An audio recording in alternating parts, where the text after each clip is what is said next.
Undang-undang hukum pidana dapat disetujui untuk disahkan menjadi undang-undang. Kita ini kan harus melalui mekanisme konstitusi. Kita kan semakin beradab, semakin baik, kepatuhan terhadap konstitusi, kepada hukum. Maka setelah disahkan, mekanisme yang paling pas adalah judicial review. Untuk itu, kalau ada pasal-pasal yang dianggap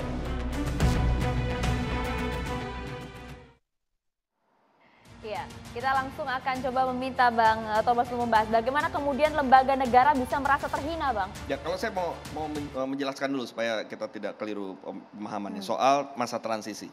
Ya, jadi masa transisi ini memang konsep yang bukan konsep baru masa Presiden Jokowi kemudian dibuat ada ketentuan mengenai masa transisi. Ini konsep sudah sejak lama, sejak KUHP ini dirumuskan, memang dipersiapkan harus ada masa transisi. Kenapa? Karena ini KUHP, bukan undang-undang biasa. Ya, KUHP yang meliputi seluruh aspek kehidupan masyarakat pidananya. Karena itulah butuh masa transisi, butuh sosialisasi, butuh pemahaman kepada seluruh pihak baik masyarakat, terutama juga para penegak hukum.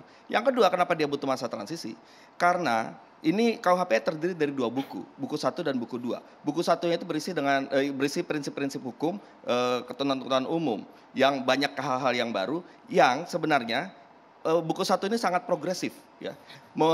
Asas-asas yang dulu belum ada di akhir abad 19 ketika KUHP existing ini dibuat, ya, sekarang sudah ada ditambahkan. Nah, jadi KUHP baru ini berdasarkan buku 1 KUHP itu KUHP yang restoratif, korektif, dan rehabilitatif, dan menempatkan pidana sebagai ultimum remedium. Beda dengan yang KUHP sekarang kita menempatkan retributif, semua seolah bisa selesai dengan pemidanaan, pemenjaraan dan sebagainya. Sekarang sudah berubah. Nah, karena itulah maka butuh waktu yang cukup untuk mensosialisasikan kepada aparat penegak hukum, yang kita harapkan ketika aparat penegak hukum bisa mengubah cara pandangnya, paradigma, perspektif ya terkait dengan penegakan hukum pidana, bahkan membangun budaya baru di tengah-tengah masyarakat. Itu yang kita harapkan hasil dari KUHP baru kita. Jadi membaca buku 2 itu berisi telang delik, membaca buku 2 terkait dengan delik yaitu perbuatan dan sanksinya harus satu nafas dengan buku 1 yang berisi dengan prinsip-prinsip dan panduan bagaimana melaksanakan delik-delik ini. Saya mau jelaskan soal masa transisi, bukan begitu penjelasan ilmu perundang-undangannya.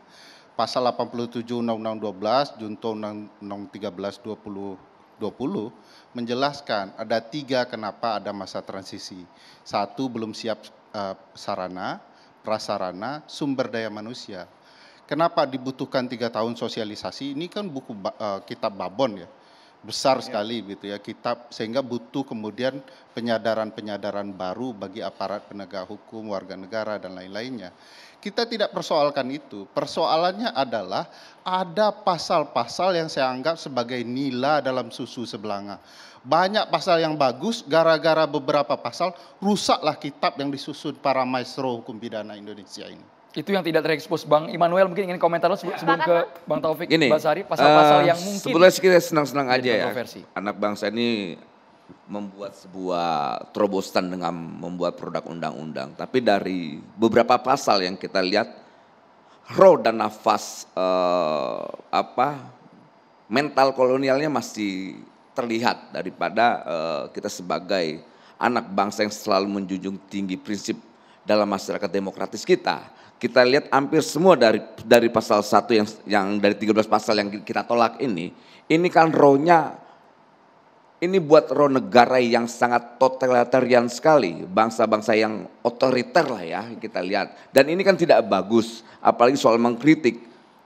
Kekuasaan itu semau-maunya aja bisa menerjemahkan yang namanya kritik dan penghinaan. Dan itu sudah terjadi di saya sendiri pernah terjadi itu, dan saya lihat di kawan-kawan saya sendiri. Kalau semuanya bisa menafsirkan semau kehendaknya, sama juga kita memberi ruang kekuasaan semau-maunya juga. Artinya apa? Rakyat tidak mendapatkan kontrol, dan ini jauh dari napas kita sebagai bangsa yang sangat demokratik.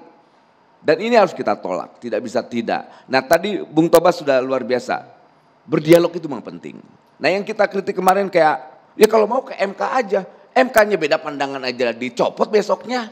Mau gimana? Ruang hukum yang mana lagi kita mau percaya gitu loh.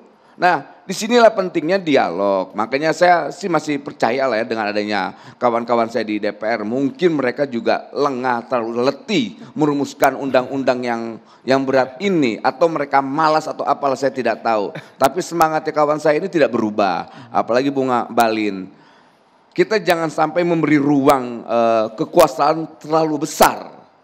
Gitu. Ini bahaya, karena dalam masyarakat demokratik, kritik dan sebagainya itu hal yang biasa.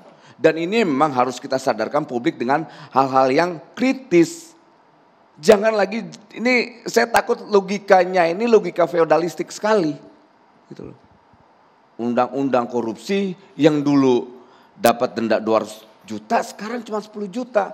Nanti ramai-ramai orang korup.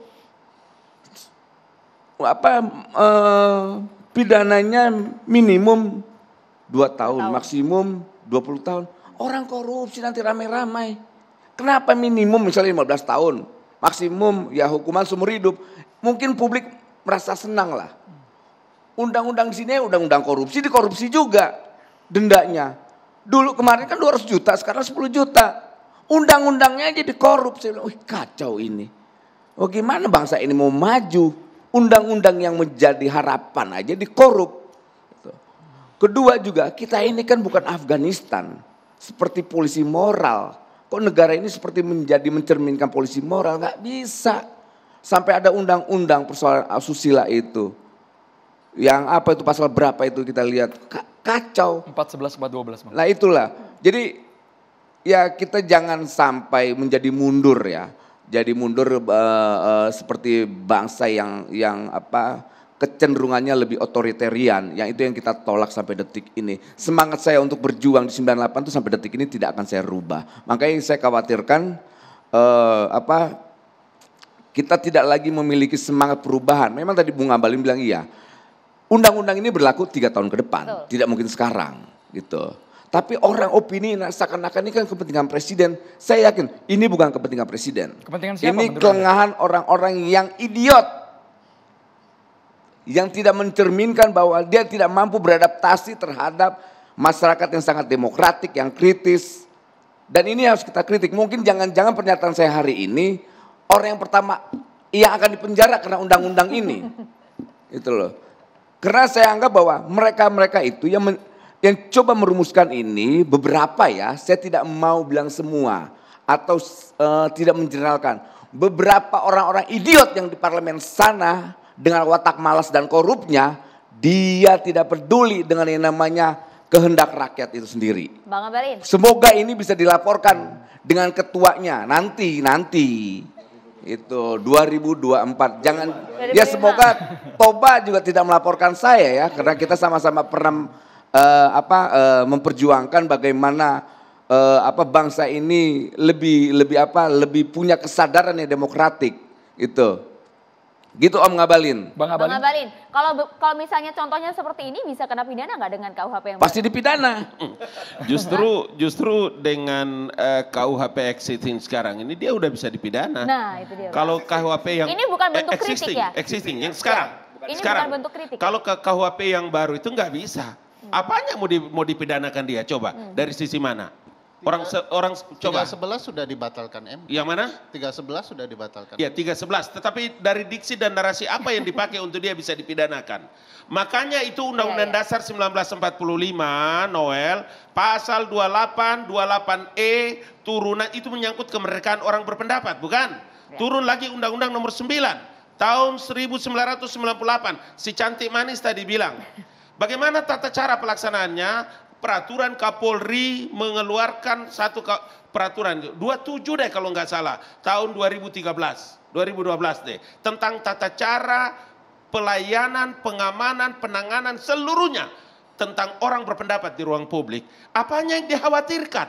Semua aturan diatur dalam negeri ini dengan kebebasan orang berdemokrasi. Gini Om Ngabalin, semua ini dari pasal ini diberi ruang tafsir kekuasaan. Kekuasaan bebas mentafsirkan.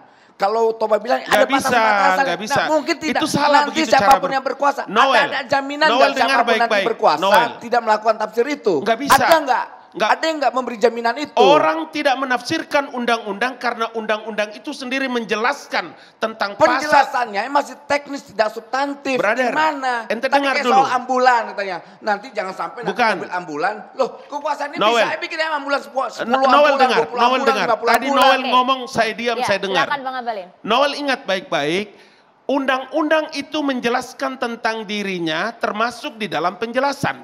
Penjelasan itu adalah rangkaian dari undang-undang itu sendiri.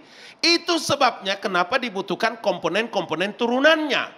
Undang-undang itu dibutuhkan 3 tahun karena apa? Karena ada peraturan Kapolri, ada peraturan Kumham dan lain-lain sebagainya. Itu sebabnya membutuhkan 3 tahun agar sosialisasi dalam seluruh dimensi kehidupan manusia itu bisa terkait dengan kitab undang-undang hukum pidana ini. Kenapa? Karena ada peristiwa hukum, ada peristiwa pidana, di mana tempatnya, waktunya, kapan, sanksinya bagaimana. Diatur itu semua.